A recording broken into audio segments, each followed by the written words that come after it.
그런데 왜 비트코인 가격이 오르면 사고 싶어질까요? 이게 참 연구 대상입니다. 비트코인 가격이 떨어질 때는 사람들이 안 삽니다. 아니 왜? 무섭기 때문입니다. 그런데 비트코인 가격이 올라가면 사고 싶어집니다. 왜 그럴까요? 이번에는 놓칠까봐 무섭기 때문입니다. 결국 둘 다 두려움입니다. 떨어질 때는 손실에 대한 두려움이고 오를 때는 기회를 놓칠 것 같은 두려움입니다. 우리가 흔히 말하는 포모, 즉 나만 기회를 놓칠 것 같은 심리입니다. 저는 오히려 비트코인이 크게 상승할 때 이 포모를 더 조심해야 한다고 생각을 합니다. 비트코인 1억 1천만 원이 보입니다. 지금 추격 매수해야 할까요? 어제 제가 이런 제목으로 영상을 하나 올렸습니다. 비트코인 상승 중인데 몰빵할까요? 근데 생각보다 많은 분들이 영상을 봐주셨고 댓글도 많이 남겨주셨습니다. 그런데 하룻밤 지나고 보니까 오늘은 또 상황이 조금 달라졌습니다. 제가 이 원고를 준비하고 있는 현재 비트코인 가격은 79,739달러입니다. 업비트 기준으로 1억 940만 원입니다. 이제 1억 1천만 원이 바로 눈앞에 있습니다. 이럴 때 사람 마음이 참 묘합니다. 비트코인이 8천만 원 그리고 9천만 원 할 때는 선뜻 사기가 겁납니다. 조금 더 떨어지면 사야지 그렇게 생각을 했는데 막상 1억 원을 넘어가고 1억 1천만 원을 바라보니까 이번에는 다른 생각이 듭니다. 이거 더 올라가는 것 아닌가? 지금이라도 더 사야 하는 것 아닌가? 혹시 1억 5천, 2억까지 가버리면 어떻게 하지? 그래서 오늘은 어제 영상에 이어서 이런 이야기를 한번 해보려고 영상을 시작을 합니다. 비트코인이 1억 1천만 원을 바라보고 있는 지금 추격 매수를 해야 할까요? 먼저 제 생각부터 말씀드리겠습니다. 저는 비트코인을 장기적으로는 아주 긍정적으로 보고 있습니다. 이것은 제 영상을 오랫동안 보신 분들이라면 다 아실 겁니다. 아무리 살펴봐도 비트코인보다 더 좋은 자산은 보이지 않는다는 사실. 이 말을 제가 여러 번 했습니다. 비트코인에 투자해놓고 보니 이것보다 마음이 편할 수 없다는 확신. 제가 비트코인을 긍정적으로 보지 않았다면 이렇게 오랫동안 비트코인을 공부하고 또 가지고 있고 매일 여러분과 비트코인 이야기를 할 이유도 없겠죠. 그런데 여기서 반드시 구별해야 하는 것이 하나 있습니다.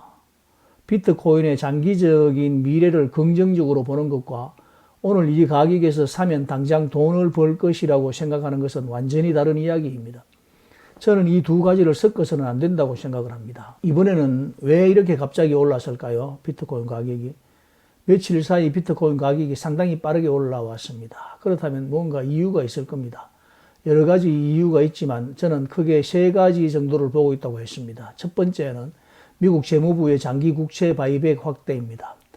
최근 미국 재무부가 장기 국채 유동성을 지원하기 위해서 바이백 규모를 확대하겠다고 발표를 했습니다. 이 부분은 지난 영상에서도 말씀을 드렸습니다. 여기서 오해하면 안 되는 것은 미국 정부가 돈을 찍어서 비트코인을 사준다는 이야기가 아닙니다. 미국의 국가 부채가 갑자기 줄어든다는 이야기도 아닙니다. 오래된 장기 국채의 시장 유동성을 개선하기 위한 부채 관리 정책에 가깝습니다. 그런데 금융시장은 이것을 조금 다르게 받아들였습니다. 장기채 시장을 안정시키려는 정책이 나오면서 금리가 내려갈 수 있다고 하는 기대가 생겼고 그리고 달러가 약해질 수 있다는 기대도 생겼습니다. 그러면 안전자산인 비트코인 같은 자산에는 상대적으로 우호적인 환경이 만들어질 수 있다는 것입니다. 그래서 저는 이번 상승을 단순히 사람들이 갑자기 비트코인을 좋아하게 됐다 이렇게만 보기는 어렵다고 생각을 합니다. 그것이 경제적인 환경이 어느 정도 뒷받침하고 있는 것입니다. 두 번째는 ETF입니다. 미국 현물 비트코인 ETF로 다시 상당한 자금이 들어오고 있습니다. 최근에는 하루에 5억 달러가 넘는 순유입이 나타난 날도 있었고 지난주 전체로 보면 약 19억 달러에 가까운 자금이 들어왔다는 집계도 있습니다. 이것은 상당히 중요한 부분입니다. 왜냐하면 비트코인 가격이 올라가는 데는 결국 누군가 실제로 사줘야 하기 때문입니다. 말로만 비트코인 좋다, 기관이 들어온다 하는 것이 중요한 것이 아니라 실제 돈이 들어오고 있는지를 봐야 합니다. 그런 점에서 최근 ETF 자금 흐름은 분명히 긍정적으로 볼만합니다. 그런데 세 번째가 중요합니다. 바로 숏 스퀴즈입니다. 비트코인 가격이 떨어질 것이라고 예상하고 숏 포지션을 잡았던 사람들이 있었습니다. 그런데 예상과 반대로 가격이 갑자기 올라가 버렸습니다. 그러면 손실을 막기 위해서 이 사람들이 포지션을 정리해야 합니다. 숏 포지션을 정리하려면 결국 비트코인을 사야 되거든요. 가격은 오를 수밖에 없습니다. 그러면 또 다른 숏 포지션이 청산이 됩니다. 또 비트코인을 사야 되죠. 그러면 가격이 또 더 올라갑니다. 이것이 연쇄적으로 일어나면 짧은 시간에 가격이 아주 빠르게 올라갈 수 있습니다. 이것을 우리가 흔히 숏 스퀴즈라고 한다고 했죠. 그래서 이번 상승에는 실제 현물 수요도 있고 ETF 자금도 있고 거시 경제적인 변화도 있지만 숏 포지션 청산에 따른 강제적인 매수도 상당 부분 섞여 있다고 봐야 합니다. 바로 이 부분 때문에 저는 지금 우리가 흥분해서는 안 된다고 생각을 한다는 겁니다. 상승한 이유가 있다고 해서 계속 오른다는 뜻은 아닙니다. 여기서 굉장히 중요한 이야기를 하나 하겠습니다. 이번에 비트코인이 오른 데는 분명 이유가 있습니다. 그런데 오른 이유를 설명할 수 있다는 것과 앞으로도 계속 오른다는 것은 전혀 다른 문제입니다. 우리는 항상 지나간 가격은 아주 잘 설명을 합니다. 비트코인이 오르고 나면 ETF 때문이다, 금리 때문이다, 달러 때문이다, 숏 스퀴즈 때문이다, 수많은 설명이 나올 수가 있죠. 그런데 내일 가격이 어떻게 될지는 아무도 정확하게 모릅니다. 8만 달러를 돌파해서 8만 5천 달러로 갈 수도 있습니다. 그러나 반대로 다시 7만 5천 달러로 내려올 수도 있다는 말입니다. 저는 그것을 맞힐 능력이 없습니다. 그리고 솔직히 말씀드리면 그것을 맞추려고 노력도 하지 않습니다. 제가 더 중요하게 보는 것은 다른 것입니다. 이번 상승이 지속될 수 있는 환경인가? 저는 이것을 본다는 말입니다. ETF로 실제 돈이 계속 들어오는가? 장기 금리는 어떻게 움직이는가? 달러는 어떻게 움직이는가? 미국의 디지털 자산, 규제 환경은 어떻게 변하고 있는가? 그리고 무엇보다 비트코인을 장기적으로 보유하려는 수요가 계속 증가하고 있는가? 저는 이런 것들이 하루 가격보다 훨씬 중요하다고 생각합니다. 그런데 왜 비트코인 가격이 오르면 모두 사고 싶어질까요? 이게 참 신기한데요. 비트코인이 떨어질 때는 사람들이 사려고 하지 않습니다. 그럼 왜 안 사죠? 떨어질 때 사야 되는데 왜 비트코인을 사지 않습니까? 무섭기 때문입니다. 더 떨어질까 무섭기 때문이라는 말입니다. 그런데 비트코인 가격이 올라가면 갑자기 사고 싶어집니다. 왜 그렇습니까? 이것은 이번에는 놓칠까봐 무섭기 때문이다 이 말입니다. 결국 둘 다 두려움이죠. 떨어질 때는 손실에 대한 두려움이고 오를 때는 기회를 놓칠 것 같은 두려움입니다. 우리가 흔히 말하는 포모, 즉 나만 기회를 놓칠 것 같은 심리입니다. 저는 오히려 비트코인이 크게 상승을 할 때 이 포모를 더 조심해야 한다고 생각합니다. 1억 원 아래에서는 관심도 없던 사람들이 1억 1천만 원이 되니까 사고 싶어집니다. 1억 1천만 원에 못 사면 1억 2천만 원에서 더 사고 싶어집니다. 그리고 가격이 계속 올라가면 생각이 바뀝니다. 아, 내가 너무 조금 샀나? 그러다가 가지고 있는 현금을 다 넣고 싶어집니다. 다 넣고 나면 어떻게 됩니까? 그 다음에는 대출이 눈에 막 들어오기 시작합니다. 바로 여기부터 투자가 위험해질 수 있다는 말입니다. 저는 비트코인보다 먼저 지켜야 할 것이 있다고 생각을 하는데 제가 젊은 분들에게도 영상을 통해서 가끔은 말씀을 드렸을 겁니다. 비트코인 때문에 자신의 본업을 소홀히 해서는 안 됩니다. 직장이 있는 사람은 직장을 잘 다녀야 하고 사업을 하는 사람은 사업에 열심을 내야 됩니다. 그리고 가정이 있는 사람은 가정에 충실해야 되겠죠. 그리고 남는 돈으로 조금씩 비트코인을 모아가는 겁니다. 왜냐하면 우리가 비트코인을 오래 가지고 있으려면 결국 버틸 수 있어야 하기 때문입니다. 버틸 수 있어야 한다는 말입니다. 가격이 20% 떨어졌는데 갑자기 생활비가 필요합니다. 그러면 팔아야 하죠. 가격이 30%나 떨어졌는데 대출 이자를 내야 한단 말입니다. 그러면 마음이 흔들릴 겁니다. 가격이 40% 떨어졌는데 가족이 도대체 왜 그걸 샀느냐고 원망을 하면 버티기가 정말 어렵습니다. 그래서 저는 비트코인을 오래 보유하기 위해서는 비트코인보다 먼저 자신의 생활을 지켜야 한다고 생각을 합니다. 늘 그렇게 말해왔습니다. 생활이 안정되어 있어야 가격이 떨어져도 기다릴 수 있습니다. 그래야 호도를 할 수 있다는 말입니다. 오히려 상승장에서 더 냉정해져야 합니다. 사람들은 보통 하락장이 위험하다고 생각합니다. 저는 꼭 그렇지만은 않다고 봅니다. 하락장에서는 사람들이 겁을 먹기 때문에 오히려 큰 행동을 잘 하지 않습니다. 그런데 상승장에서는 자신감이 생깁니다. 처음에는 조금만 사자 하다가 가격이 더 오르면 내 판단이 결국 맞았네 이렇게 생각을 한다는 겁니다. 그리고 그 다음부터 바로 위험해집니다. 자신의 판단을 과신하기 시작하기 때문입니다.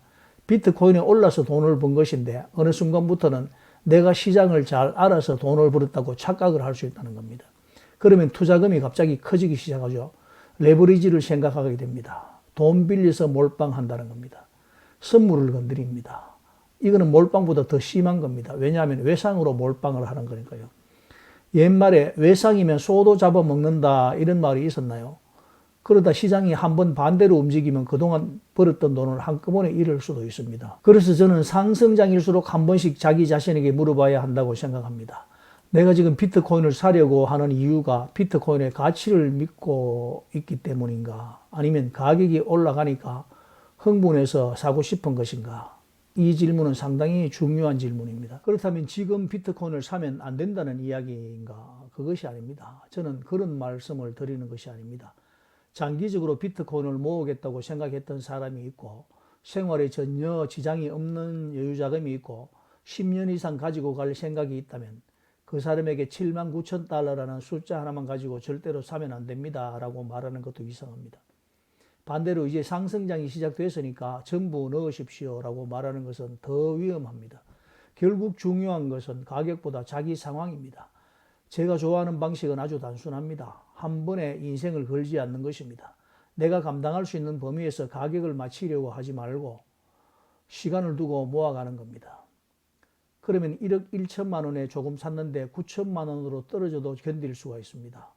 반대로 기다리고 있었는데 1억 3천만 원으로 올라가도 크게 조급해하지 않을 수 있습니다. 왜냐하면 우리는 내일 가격 하나를 맞추기 위해 비트코인을 사는 것이 아니기 때문입니다. 저는 지금 시장을 약간 긍정적으로 봅니다. 여기서 제 개인적인 생각부터 말씀드리겠습니다. 저는 지금의 상황을 부정적으로 보고 있지 않습니다. 오히려 이전보다 긍정적인 요소가 조금씩 늘어나고 있다고 생각합니다. ETF를 통해 실제 자금이 들어오고 있고 미국의 제도권에서 비트코인을 바라보는 시각도 과거와는 상당히 달라졌습니다. 그리고 최근 거시경제 환경도 비트코인 같은 희소자산에 관심을 갖게 만드는 방향으로 움직이고 있습니다. 그래서 저는 비트코인의 장기적인 방향에 대해서는 여전히 초긍정적입니다. 그러나 여기에는 아주 중요한 단서가 붙습니다. 제가 비트코인을 긍정적으로 본다는 것과 지금 가격이 사다고 단정하는 것은 전혀 다른 이야기입니다. 더 올라갈 수도 있습니다. 조정을 받을 수도 있습니다. 큰 폭으로 떨어질 수도 있습니다. 비트코인은 원래 그런 자산입니다. 우리가 지난 세월 동안 그것을 수없이 경험을 했습니다. 1억 1천만 원이라는 숫자에 너무 큰 의미를 두지 마십시오. 우리가 한국에 살다 보니까 1억 원, 1억 1천만 원이라는 숫자가 굉장히 크게 느껴지고 의미 있는 숫자로 느껴지겠지만 그런데 미국 투자자에게는 1억 1천만 원이라는 가격은 아무 의미가 없습니다. 그 사람들은 8만 달러를 보고 있습니다. 유럽 사람들은 또 유로 가격을 보겠죠. 결국 1억 1천만 원이라는 것은 우리에게 심리적으로 크게 보이는 숫자일 뿐입니다. 그래서 저는 이런 둥근 숫자를 투자 판단의 기준으로 삼지 않았으면 좋겠습니다. 1억 1천만 원을 돌파했다고 비트코인의 가치가 갑자기 달라지는 것도 아니고 다시 1억 원 밑으로 내려왔다고 해서 비트코인 네트워크가 망가지는 것도 아닙니다. 가격과 가치는 구별을 해야 됩니다. 마지막으로 이런 말씀을 드려보고 싶습니다. 비트코인이 오르면 기분이 좋습니다. 저도 비트코인을 가지고 있는 사람인데 가격이 오르면 당연히 기분이 좋습니다. 굳이 아닌 척할 필요도 없죠. 하지만 저는 가격이 오를 때마다 한 가지를 생각합니다. 내가 처음 비트코인을 산 이유가 무엇이었나? 하루에 5% 오를 것 같아서 산 것이 아니었습니다. 저는 장기적으로 법정화폐의 구매력이 어떻게 변하는지, 세계의 부채가 어떻게 늘어나는지, 그리고 공급량이 제한된 디지털 자산이 앞으로 어떤 역할을 할 것인지를 생각하면서 비트코인을 가지고 있습니다. 그렇다면 오늘 가격이 79,000달러라고 해서 제 철학이 바뀔 이유도 없고 내일 7만 달러로 떨어진다고 해서 내 철학이 갑자기 바뀔 이유도 없습니다. 저는 젊은 분들에게 특히 이런 말씀을 드리고 싶습니다. 비트코인으로 인생 역전을 하려고 하지 마십시오. 자신의 일을 열심히 하시고 돈을 버시기 바랍니다. 그리고 가족을 지키십시오. 그리고 그 과정에서 남는 돈의 일부를 미래를 위해 저축한다는 생각으로 비트코인을 바라보셨으면 좋겠습니다. 저는 비트코인이 여러분을 부자로 만들어줘야만 성공한 자산이라고 생각하지 않습니다. 오랜 시간이 지난 뒤에 우리가 열심히 일해서 모은 돈의 가치를 비트코인이 잘 지켜주었다면 저는 그것만으로 충분히 성공이라고 생각을 합니다. 지금 비트코인은 1억 1천만 원을 바라보고 있습니다. 내일 1억 1천만 원을 넘어갈지 다시 1억 원 밑으로 내려갈지 저는 모르겠습니다. 하지만 한 가지는 말씀드릴 수 있습니다. 가격이 떨어질 때는 공포가 우리를 시험하고 가격이 올라갈 때는 탐욕이 우리를 시험합니다. 어쩌면 지금부터가 더 어려운 시간일 수도 있습니다. 비트코인을 사는 것보다 더 어려운 것은 비트코인을 오래 가지고 있는 것이고 비트코인을 오래 가지고 있는 것보다 더 어려운 것은 가격이 오르고 내릴 때마다 자신의 원칙을 지키는 것입니다. 저는 그것이 진짜 호들러의 자세라고 생각합니다. 오늘 이야기는 여기까지 하겠습니다. 여러분은 지금 비트코인이 1억 1천만 원을 바라보는 이 시점에서 어떻게 하고 계십니까? 추가로 매수를 하고 계십니까? 아니면 그냥 가지고 지켜보고 계십니까? 댓글로 여러분의 생각을 들려주시면 저도 함께 공부해 보도록 하겠습니다. 오늘 영상이 도움이 되셨다면 구독과 좋아요, 알림 설정 정중히 부탁드리겠습니다. 비트코인 호돌리였습니다. 빰.